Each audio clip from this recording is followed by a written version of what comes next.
नमस्कार दोस्तों, मेरा नाम है सुमित बरनवाल। 5 इयर्स स्ट्रगल में आप सभी का स्वागत है। आज मैं आप सभी के सामने एक बहुत ही इंपॉर्टेंट वीडियो लेकर आया हूँ। इस वीडियो को पूरा देखिएगा, एक भी टॉपिक मिस मत करिएगा। इस वीडियो को पूरा देखने के बाद मुझे पूरा विश्वास है कि आप अपने एग्जाम के प्रिपरेशन में और तेजी लाएंगे और भी दिल लगा के आप प्रिपरेशन करेंगे। सेशन को स्टार्ट करने से पहले मैं आपसे कुछ बात करना चाहता हूँ। जैसा कि हम सबको पता है कि कल आरआरबी पीओ का ने अपना मार्क्स रिलीज किया। बहुत सारे बच्चे हैं, मैक्सिमम बच्चे हैं जिनका मार्क्स रिलीज हुआ, उनका कट ऑफ क्लियर नहीं हुआ। किसी का कंप्यूटर का सेक्शनल का कट ऑफ क्लियर नहीं हुआ, किसी का GMA sectional cut off clear नहीं हुआ, या फिर किसी का ओवरऑल कट ऑफ क्लियर नहीं हुआ। मैं भी आप में से एक हूँ, मेरा भी ओवरऑल कट ऑफ क्लियर नहीं हुआ। मैंने यूपी से जनरल कैटेगरी में अप्लाई किया था। मेरे 76 मार्क्स आए, जबकि कट ऑफ 82.5 था। पिछले साल की बात करूं तो यूपी का कट ऑफ जो है पिछले साल वो 70.56 था, लेकिन इस बार बैंक ऑफ बड़ौदा ने अपनी वैकेंसी विड्रॉ कर ली, जिसके कारण कट ऑफ जो है वो ड्रास्टिकली बढ़ गया। आरआरबी क्लर्क में भी आपको कुछ ऐसा ही देखने को मिलेगा। आरआरबी क्लर्क में भी आपको कट ऑफ अनएक्सपेक्टेड हाई मिलेगा अगर बैंक ऑफ बड़ौदा ने अपनी वैकेंसी आरआरबी क्लर्क में ऐड नहीं की। चलिए इसी नोट के साथ सेशन को स्टार्ट करते हैं। देखिए, सबसे पहले मैं आपके सामने कुछ डेटा शेयर करूंगा। डेटा में आपको मैं बताऊंगा कि एसबीआई पीओ में 2020 में और 2021 में क्या डिफरेंस है वैकेंसीज में। आईबीपीएस पीओ की 2020 और 2021 में वैकेंसीज में क्या डिफरेंस है। तो सबसे पहले मैं बात करता हूं एसबीआई पीओ की। एसबीआई पीओ में 2020 में जैसा कि आप देख सकते हैं 2000 वैकेंसीज थी, 2020 में 2000 वैकेंसीज थी। ठीक है, अगर मैं 2021 की बात करूं तो 2021 में एसबीआई पीओ की वैकेंसीज 2056 थी, यानी कि 2056। वही मैं बात करूं आईबीपीएस पीओ की, तो आईबीपीएस पीओ में 2020 में 1167 वैकेंसीज थी, और वही अभी 2021 में ये बढ़ के 4135 हो गई। ठीक है, तो यहाँ पे आप देख सकते हैं कि वैकेंसीज में कैसे ड्रास्टिकली इंक्रीमेंट देखने को मिला है हमें आईबीपीएस पीओ में। ठीक है, तो सबसे पहले मैं बात करता हूं एसबीआई 2020 यानी कि एसबीआई 2020 का कट ऑफ की। देखिए, एसबीआई 2020 में जो कट ऑफ गई थी, ये 2020 कट ऑफ है जो मैंने यहाँ लिखा है। ठीक है, तो यहाँ पे जनरल की जो कट ऑफ थी वो थी 58.5, ईडब्ल्यूएस की थी 56.75, ओबीसी की थी 56, एससी की थी 50 और एसटी की थी 43.75। 2020 का ये कट ऑफ है। वहीं मैं अगर 2021 की बात करूं तो एसबीआई पीओ में 2021 में 2056 वैकेंसीज है, यानी कि पिछले साल जो वैकेंसीज थी लगभग वही है, 56 इंक्रीमेंट हुआ है। तो अगर पेपर का लेवल सेम रहेगा तो वैकेंसी तो कट ऑफ में ज्यादा डिफरेंस आपको देखने को नहीं मिलेगा, अगर पेपर का लेवल सेम रहेगा तो। क्योंकि बैंक में क्या है कि पेपर का लेवल ऊपर नीचे होते रहता है। ठीक है, लेकिन मैं अगर बात करूं आईबीपीएस पीओ की, तो आईबीपीएस पीओ में 2020 में प्री का एग्जाम देने से पहले, ठीक है, ये बात आप नोट कीजिएगा कि प्रिलिमिनरी का एग्जाम देने से पहले जो वैकेंसी थी वो थी 1167, और अभी जो वैकेंसी आईबीपीएस ने रिपोर्ट किया है वो है 4135। इसमें से पंजाब नेशनल बैंक और इंडियन बैंक ने अपना वैकेंसी को ऐड नहीं किया है। ठीक है, अगर मैं बात करूं आईबीपीएस में कट ऑफ की, तो आईबीपीएस की 2020 की जो कट ऑफ गई है वो जनरल की गई है 58.75, ईडब्ल्यूएस की एक नंबर कम है 57.75। अगर मैं बात करूं ओबीसी की तो ये है 58.5 और एससी की 51 एंड एसटी की 43.5। तो यहाँ पे आप देख सकते हैं कि एसबीआई में 2000 में वैकेंसी जो थी 2020 में 2000 थी, और आईबीपीएस पीओ में 11,067 था। ठीक है, लेकिन कट ऑफ आप देखें लगभग सेम है, हर जोन का कट ऑफ लगभग सेम है। यहाँ पे आप कट ऑफ को कंपेयर कर सकते हैं। जनरल की कट ऑफ देखिए लगभग सेम है, ईडब्ल्यूएस की कट ऑफ भी लगभग सेम है। लेकिन इस बार चूंकि वैकेंसी बढ़ी है, तो अगर आपका पेपर का लेवल सेम रहेगा तो कट ऑफ में आपको डिक्रीमेंट देखने को मिलेगा, ये कंफर्म है। ठीक है, तो यहां से आप क्या सीख सकते हैं। देखिए, मुझे पता है कि बहुत सारे लोगों का आरआरबी पीओ का मेंस जो है वो क्लियर नहीं हुआ, तो इसका ये मतलब नहीं है कि आप वैकेंसी की आप तैयारी छोड़ दें, आप प्रिपरेशन छोड़ दें। नहीं, आपको अपने आप को अभी मोटिवेट रखना है। क्यों? क्योंकि अभी आपके पास 3 बहुत ही इंपॉर्टेंट एग्जाम है, एसबीआई पीओ, आईबीपीएस पीओ और आईबीपीएस क्लर्क। इन तीनों एग्जाम में सब कुछ सेम होता है, क्योंकि आरआरबी में देखिए एक अलग टर्म ऐड होता है, अलग सब्जेक्ट जो कि कंप्यूटर है, लेकिन इसमें ऐसा नहीं है। इसमें आपको प्री में इंग्लिश रीडिंग और मैथ्स देखने को मिलता है, मेंस में इंग्लिश रीडिंग मैथ्स और जीए देखने को मिलता है, जो कि सब में सेम है। लेकिन आरआरबी में क्या होता है, वहां पे कंप्यूटर में एक्स्ट्रा एफर्ट लगाना पड़ता है। ठीक है, बहुत सारे लोग कंप्यूटर का सेक्शन क्लियर नहीं कर पाते हैं, तो उसमें भी काफी प्रॉब्लम होती है। यहाँ पे अभी आप देखिए, अगर आप इन तीनों का प्रिपरेशन कर रहे हैं, एसबीआई पीओ, आईबीपीएस पीओ और आईबीपीएस क्लर्क की, तो आपके पास चांसेस काफी हाई है। क्यों? क्योंकि सपोज करिए कि अगर आपने एसबीआई पीओ में मान के चलिए 57 अटेम्प्ट किया, मान एक तो एग्जांपल के तौर पे मैं आपको बता रहा हूँ, और वहीं पे आपने आईबीपीएस पीओ में भी 57 अटेम्प्ट किया, और सपोज करिए कि पेपर का लेवल दोनों जगह सेम है, मतलब कोई स्टूडेंट है, ठीक है, जिसने एसबीआई पीओ में भी 57 अटेम्प्ट किया है और आईबीपीएस पीओ में भी 57 अटेम्प्ट किया है, और पेपर का लेवल दोनों जगह सेम है, लेकिन उसके साथ प्रॉब्लम क्या हुआ कि उसका यहाँ पे मार्क्स आया 55.75, ठीक है, और यहाँ पे भी उसका मार्क्स आया 55.75, कट ऑफ चली गई यहाँ पे 56, तो यहाँ पे वो बंदा जो है 0.25 से रिजेक्ट हो गया, उसका सिलेक्शन नहीं हुआ। लेकिन चूंकि आईबीपीएस पीओ में यहाँ से वैकेंसी डबल है, डबल से भी ज्यादा है, तो यहाँ पे अगर वो बंदा 55.575 भी लाएगा, 55.75, तो कट ऑफ मान लीजिए यहाँ पे सेम पेपर का लेवल है, तो कट ऑफ जो यहाँ पे 54 जाएगा, तो सोचिए 1.75 मार्क्स से वो आगे होगा। तो इसका कहने का मतलब ये है कि अगर आप एसबीआई पीओ के बारे में सोच रहे हैं कि मैं एसबीआई पीओ डालूं या ना डालूं, तो ये आप गलती कर रहे हैं। आपको एसबीआई पीओ जरूर डालना चाहिए। क्यों? क्योंकि अगर आप एसबीआई पीओ का प्रिपरेशन करेंगे, अगर आप क्लोज कट ऑफ से बच जाते हैं, मतलब कि अगर आपका सिलेक्शन 0.25 से 1 या 1.25 से नहीं होता है, तो आईबीपीएस पीओ में आपके चांसेस है बहुत ज्यादा सिलेक्शन होने के। तो अगर, और आपको जैसा पता है कि आईबीपीएस पीओ, एसबीआई पीओ और आईपीएस क्लर्क का जो डेट एग्जाम को वो कहीं ना कहीं आसपास है, तो आपको करंट अफेयर्स भी पढ़ना है। ऐसा जैसे कि मान लीजिए आप प्रीवियस 6 मंथ का करंट अफेयर्स पढ़ते हैं, तो वो प्रीवियस 6 मंथ का करंट अफेयर तीनों में कवर हो जाएगा। ठीक है, अब मैं बात करता हूँ आईबीपीएस क्लर्क की। तो देखिए, आईबीपीएस क्लर्क में जो 2020 में वैकेंसी रिपोर्ट हुई थी आईबीपीएस की तरफ से, वो था पहले 1500, ठीक है, उसके बाद थोड़े दिन के बाद बैंक ने वैकेंसी ऐड किया और ये हो गया 2500, यानी कि प्रीलिमिनरी का एग्जाम देने से पहले टोटल वैकेंसी जो थी वो 2500 थी। लेकिन इस बार क्या हुआ, इस बार आईबीपीएस ने वैकेंसी ऐड करके 7855 वैकेंसी डाली है। यहाँ पे भी कुछ बैंकों ने रिपोर्ट नहीं किया था वैकेंसी यहाँ पे भी, और यहाँ पे भी पंजाब नेशनल बैंक और इंडियन नेशनल बैंक, जो कि बहुत बड़ा बैंक है हमें पता है, उन्होंने वैकेंसी ऐड नहीं किया।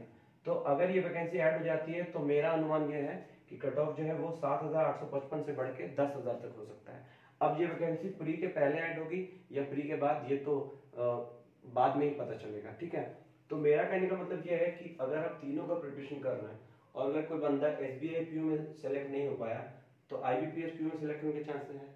अगर वो बंदा दोनों में सेलेक्ट नहीं हो पाया, तो आईबीपीएस क्लर्क में सिलेक्शन के चांसेस हैं।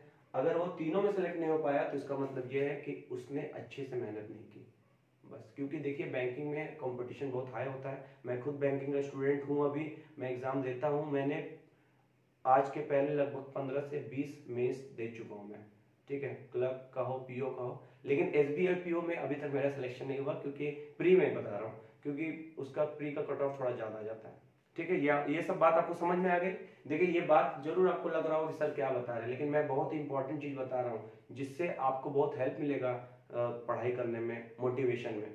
क्योंकि बहुत सारे पिछले बार जब cut off declare, sorry, vacancy declare किया था आईपीएस ने, तो 2500 वैकेंसी थी।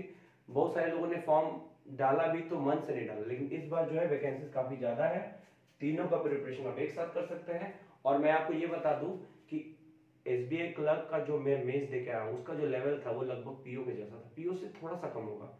तो यानी कि आप ये नहीं कह सकते कि आईबीपीएस क्लर्क का मेंस बहुत इजी होता है, नहीं। यानी कि आप ये कह सकते हैं कि अगर आप एसबीआई पीओ का तैयारी करेंगे, आईबीपीएस पीओ का तैयारी करेंगे, तो उसी प्रिपरेशन में आप आईबीपीएस क्लर्क निकाल सकते हैं। यहां तक आपको मेरी बात समझ में आ गई? ठीक है, अब मैं आपको ये बताऊंगा कि आपको डेली क्या करना है। ठीक है, एक सेकंड का टाइम दीजिए।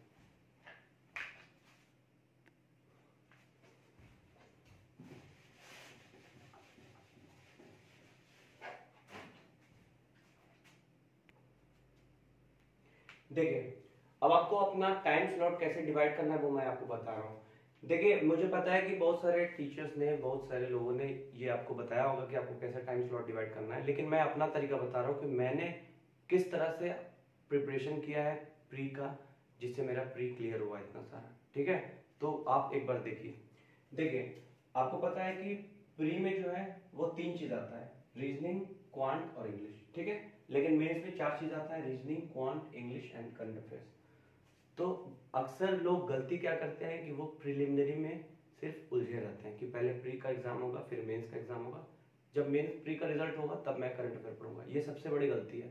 और अभी का जो करंट अफेयर्स का लेवल है, इसको देखने के बाद तो मैं आपको यही बोलूंगा कि अगर आप प्रिपरेशन कर रहे हैं, और बहुत सारे लोग आप में से ऐसे होंगे जो बहुत नजदीक हैं, क्लोज हैं, जैसे कि मान लीजिए किसी का 2 नंबर से नहीं हुआ, किसी का 5 नंबर से नहीं हुआ, किसी का 0.25 से नहीं हुआ, तो उनके लिए तो मैं यही हिदायत दूंगा कि आप ये गलती ना करें, आप मेंस का तैयारी साथ ही साथ करें। कैसे करेंगे? देखिए आपको प्री के लिए रीजनिंग, क्वांट और इंग्लिश तो पढ़ना ही है, बस एक करंट अफेयर्स जो है उसके लिए आपको डेली 1 से 2 घंटा टाइम डेली निकालना है। ठीक है, तो सबसे पहले मैं बात करूं रीजनिंग और क्वांट की, तो अगर आप बहुत दिन से प्रिपरेशन कर रहे हैं, अगर आपका बेसिक क्लियर है तो आपको कुछ नहीं करना है। अगर आपके पास टाइम नहीं है, तो अगर आप चाहते हैं कि मुझे किसी का वीडियोस नहीं देखना है, तो कोई बात नहीं, आप सिर्फ कोई स्टैंडर्ड मॉक लीजिए और उस मॉक को डेली सुबह में बनाइए और उसको एनालिसिस कीजिए, दैट्स इट। जैसे कि मैं बता रहा हूँ आपको, जैसे सपोज करिए कि आज कल आपको कैसे पढ़ाई करना है, तो कल सुबह पहले आपको आईबीपीएस पीओ का एक मॉक देना है, उसको अच्छे से एनालिसिस करना है। अगर मॉक देने में 1 घंटा लगता है तो एनालिसिस 2 घंटा का करिए, क्योंकि एनालिसिस इज वेरी इंपॉर्टेंट। ठीक है, लोग क्या करते हैं कि एनालिसिस छोड़ देते हैं, जब वो सबसे बड़ी गलती करते हैं, क्योंकि एनालिसिस से आपको पता चलता है कि आपका मिस्टेक कहाँ हो रहा है, कहाँ पे आपने गलती किया है, और स्पीड भी काफी बढ़ती है, एक्यूरेसी पता चलता है कि अगला बार आपको ये गलत नहीं करना है। ठीक है, आपको आईबीपीएस पीओ का सुबह सुबह उठ के मॉक देना है, शाम को आपको आईबीपीएस क्लर्क का मॉक देना है। ठीक है, नेक्स्ट डे क्या करेंगे आप? नेक्स्ट डे आप सुबह में एसबीआई पीओ का मॉक देंगे और शाम में आईबीपीएस क्लर्क का मॉक देंगे। तो इससे होगा क्या कि हर 2 दिन में आपने 2 आईबीपीएस क्लर्क के मॉक दे दिए, एक आईबीपीएस पीओ का मॉक दे दिया और एक एसबीआई पीओ का मॉक दे दिया। मतलब 2 दिन में आपने 2 आईबीपीएस क्लर्क का मॉक दे दिया और 2 पीओ का मॉक दे दिया। तो ये बहुत ही अच्छा स्ट्रेटेजी है, इसको फॉलो करिए। उसके बाद आप इंग्लिश कैसे करते हैं? बहुत सारे बच्चे हैं, बहुत सारे स्टूडेंट हैं या फ्रेंड्स हैं जिनके इंग्लिश काफी वीक है, जो इंग्लिश से काफी डरते हैं। उनको ये बताया जाता है टीचर्स के द्वारा या बाकी किसी लोगों के द्वारा, वैसे तो बताया सही जाता है, लेकिन बहुत सारे लोग बोलते हैं कि आप न्यूज़पेपर पढ़िए, नॉवेल पढ़िए। बहुत सारे लोगों का इंटरेस्ट इंग्लिश में उतना होता नहीं है कि वो न्यूज़पेपर पढ़ेंगे या नॉवेल पढ़ेंगे, वो बोलते हैं कि छोड़ो ना यार, कौन पढ़ता है। मैं जानता हूँ, ठीक है, मैं खुद भी कभी नॉवेल या न्यूज़पेपर पढ़ा नहीं हूँ। ठीक है, तो कैसे करता हूँ मैं? तो आपको रोज एक सेक्शनल का इंग्लिश का मॉक देना है। ठीक है, सेक्शनल रोज, जिसकी भी इंग्लिश वीक है या जिसको ज्यादा स्कोर करना है, वो एक सेक्शनल दीजिए इंग्लिश का, रोज एक मॉक दीजिए सेक्शनल, और उसको एनालिसिस करिए। ठीक है, एनालिसिस कैसे करेंगे आप? पूरा देखिए कि कहाँ पे आप मिस्टेक कर रहे हैं, पैसेज को पूरा पढ़िए। इससे क्या होगा, आपका रीडिंग हैबिट डेवलप होगा। आपको कोई न्यूज़पेपर पढ़ने की जरूरत नहीं, नॉवेल पढ़ने की जरूरत नहीं है। आप जो सेक्शनल मॉक देंगे उसी में आप पैसेज को रीड करिए, खुद से बनाइए सबमिट करने के बाद। ठीक है, खुद से बनाने के बाद आप देखिए कि आप कितना कर पा रहे हैं। ठीक है, उसके बाद नेक्स्ट में बात करता हूँ करंट अफेयर्स की। तो करंट अफेयर्स कैसे करेंगे? देखिए करंट अफेयर्स आपको डेली बेसिस पे करना है। इससे आपको फायदा क्या होगा? देखिए अगर आप करंट अफेयर्स आज सुबह का पढ़ते हैं तो आपने आज का न्यूज कवर कर लिया, प्लस करंट अफेयर्स अगर आप पढ़ रहे हैं तो आप लैंग्वेज भी तो इंप्रूव कर रहे हैं, क्योंकि आप इंग्लिश में पढ़ रहे हैं। तो अगर मान लीजिए करंट अफेयर्स पढ़ते पढ़ते बीच में कोई वर्ड आ गया, सपोज करिए एक वर्ड आ गया प्रूडेंटली, ठीक है, PRUDENTLY, तो आपको उसको छोड़ना नहीं है। ऐसा नहीं कि आप प्रूडेंटली का मीनिंग देख ले, अरे ऐसे ही पढ़ के चल, नहीं, आपको वहीं पे करंट अफेयर्स जहां से पढ़ेंगे साइड में एक छोटा सा नोट्स रखना है, वहां पे प्रूडेंटली लिख के उसका मीनिंग लिख लेना है और दिन भर में 2 बार 3 बार देखना है। तो इससे क्या होगा कि आपका करंट अफेयर्स भी अच्छा हो रहा है और साथ ही साथ आपकी इंग्लिश भी अच्छी हो रही है। ठीक है, मैं यही तरीका अपनाता हूँ और मैं हमेशा अक्सर मेरा जो है प्री में 18 से लेके 25 के बीच हमेशा इंग्लिश में स्कोर होता है आउट ऑफ 30। ठीक है, अभी आईबीपीएस क्लर्क का जब मैं एग्जाम दूंगा या फिर आरआरबी क्लर्क का जब मैं रिजल्ट आएगा तो मैं आपको दिखा दूंगा कि 35 अटेम्प्ट किया था और 35 में मेरे 25 प्लस 30 का राउंड आएंगे। आरआरबी पीओ में भी मैंने 19 अटेम्प्ट किया था इंग्लिश में, थोड़ा सा टाइम मैनेजमेंट में गड़बड़ था, लेकिन मेरे 15 मार्क्स आए। तो इसीलिए मैं आपको अच्छे से बता सकता हूँ कि इंग्लिश आप कैसे प्रिपेयर करते हैं, कर सकते हैं। तो इससे क्या हुआ कि आपको करंट अफेयर का सेक्शन भी हो गया, इंग्लिश का भी सेक्शन हो गया। ठीक है, करंट अफेयर्स आपको डेली पढ़ना है, किसी भी साइट का पढ़ेंगे तो उसके बाद उसी करंट अफेयर को आपको वीकली भी पढ़ना है और फिर आपको मंथली कैप्सूल पढ़ना है। आप ये नहीं सोच सकते कि एग्जाम अगर 1 महीने बाद है तो 1 महीने का कैप्सूल मैं पढ़ लूंगा हो जाएगा, नहीं ऐसा नहीं है। क्योंकि मैंने अभी जो 3 एग्जाम दिया है, आरआरबी क्लर्क, आरआरबीपी और एसबीआई क्लर्क, मैंने क्या, जितने लोगों ने दिया है, जितने लोगों ने भी, सभी की आंखें आईबीपीएस ने खोल दी है कि current affair is not a piece of cake, okay, it's all about your knowledge, how much you study. ठीक है, तो आपको ज्यादा से ज्यादा करंट अफेयर पढ़ना है। मुझे पता है वीडियो थोड़ा लंबा हो जाएगा, इसलिए इसके लिए मैं आपसे माफी चाहता हूँ, लेकिन बहुत कुछ है बताने के लिए। ये 15 मिनट या 20 मिनट का वीडियो आपकी जिंदगी में बहुत ही बदलाव ला सकता है, ये मेरी गारंटी है। मैं रोज एक सीरीज लेकर आने वाला हूँ आप सभी के लिए, जिसका नाम है 5+5 सीरीज। इसमें मैं आपको 5 करंट अफेयर्स के टॉपिक रोज सुबह में और 5 इंग्लिश के वर्ड मीनिंग पढ़ाऊंगा। करंट अफेयर्स का जो टॉपिक रहेगा वो डीपली एनालिसिस के साथ रहेगा।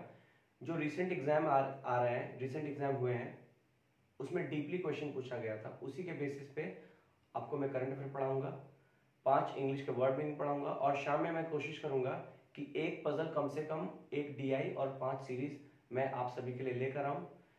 2-3 दिन का टाइम लगेगा इसके लिए। मैं स्टूडियो सेटअप कर रहा हूँ, ये मेरा टेम्पररी स्टूडियो है, इसलिए थोड़ा सा वीडियो की क्वालिटी उतनी अच्छी नहीं होगी। अगर आप मेरा आरआरबी पीओ का मार्क्स देखना चाहते हैं मेंस का, तो डिस्क्रिप्शन बॉक्स में मैं लिंक शेयर कर दूंगा, आप वहां से आरआरबी पीओ का मार्क्स देख सकते हैं। मार्क्स तो मेरे अच्छे नहीं है, मुझे पता है, ओनली 76 है। हालांकि सेक्शनल मैंने सारा क्वालिफाई किया है, लेकिन टाइम मिसमैनेजमेंट के कारण मेरे मैथ्स में काफ़ी कम अटेम्प्ट रह गए थे और इंग्लिश में भी काफ़ी कम अटेम्प्ट रह गए थे। आप बताना कि आपका कितना मार्क्स आ रहा है, कमेंट सेक्शन में कमेंट करना कि आपके कितने मार्क्स से छूट गए, कितना मार्क्स आया आपका, ओवरऑल आपने क्वालिफाई किया कि नहीं किया। और वीडियो देखने के लिए आप सभी को बहुत बहुत धन्यवाद।